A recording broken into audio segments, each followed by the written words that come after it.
திருவண்ணாமலை மாவட்டம் ஜவ்வாது மலைப்பகுதியில் பெய்து வரும் கனமழையால் பீமன் நீர்வீழ்ச்சியில் காட்டாற்று வெள்ளம் ஏற்பட்டு மலை கிராமங்களுக்கான பாதைகள் துண்டிக்கப்பட்டுள்ளதால் அப்பகுதி மக்கள் அவதியடைந்து வருகின்றனர்.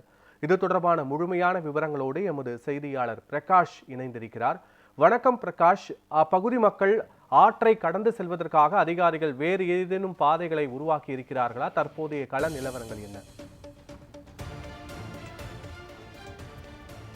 மாவட்டத்தில் கடந்த சில தினங்களாக பெய்து வரும் தொடர் கனமழை காரணமாக கிழக்கு தொடர்ச்சி மலைப்பகுதியில் அமைந்துள்ள ஜவ்வாது மலைப்பகுதியில் உள்ள ஜமுனாமரத்தூர் நீர்வீழ்ச்சியில் இன்று திடீரென்று காட்டாறு வெள்ளம் ஆர்ப்பரித்து பெருக்கெடுத்து வருகிறது.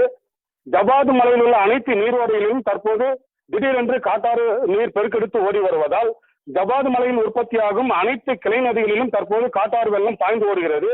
இதன் காரணமாக ஜவ்வாது மலையில் உள்ள ஜமுனாமரத்தூர் பீமன் நீர்வீழ்ச்சியில் தற்போது திடீரென்று காட்டாறு வெள்ளம் பெருக்கெடுத்து ஓடத் தொடங்கியுள்ளது. நீர்வீழ்ச்சியில் ஆர்ப்பரித்து கொட்டும் காட்டாறு வெள்ளம் பாய்ந்து வருவதால் நீர்வீழ்ச்சியில் குளிப்பதற்காகவும் தற்போது கண்டுகளிப்பதற்காகவும் பொதுமக்களுக்கு மற்றும் சுற்றுலா பயணிகளுக்கு அந்த பகுதியில் வனத்துறை சார்பில் தடை விதிக்கப்பட்டுள்ளது. தொடர்ந்து இன்றும் மழை பெய்து வருவதால் பீமன் நீர்வீழ்ச்சியில் அளவுக்கு அதிகமான நீர் பெருக்கெடுத்து ஓடுகிறது.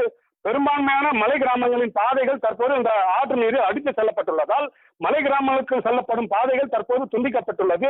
எனவே அந்த பாதைகளில் தற்போது அப்பகுதியில் வசிக்கும் மலைவாழ் மக்கள் தங்களுடைய மரப்பலகைகள் மற்றும் மரக்கட்டைகளை அந்த பாதைகள் மீது வைத்து தற்போது பாதையாக பயன்படுத்தப்பட்டு வருகின்றனர். எனவே தொடர்ந்து ஜவ்வாது மலை பகுதிகளில் காட்டாறு வெள்ளம் பெருக்கெடுத்து ஓடி வருவதாலும் தொடர்ந்து மழை பெய்து வருவதாலும் தற்போது பாதைகள் துண்டிக்கப்பட்டுள்ளதால் அந்த பகுதியில் வசிக்கும் மலைவாழ் மக்கள் மலை கிராமங்களுக்கு செல்ல முடியாமல் பெரும் அவதிக்குள்ளாகி வருவதுடன் தற்போது அனைத்து நீர்கள் காட்டாறுகளிலும் பெருக்கெடுத்து வருவதால் பொதுமக்கள் யாரும் செல்ல வேண்டாம் என வனத்துறை சார்பில் தடை விதிக்கப்பட்டுள்ளது. பத்மநாபன். காட்சிகளோடு கள நிலவரங்களுக்கு நன்றி பிரகாஷ்.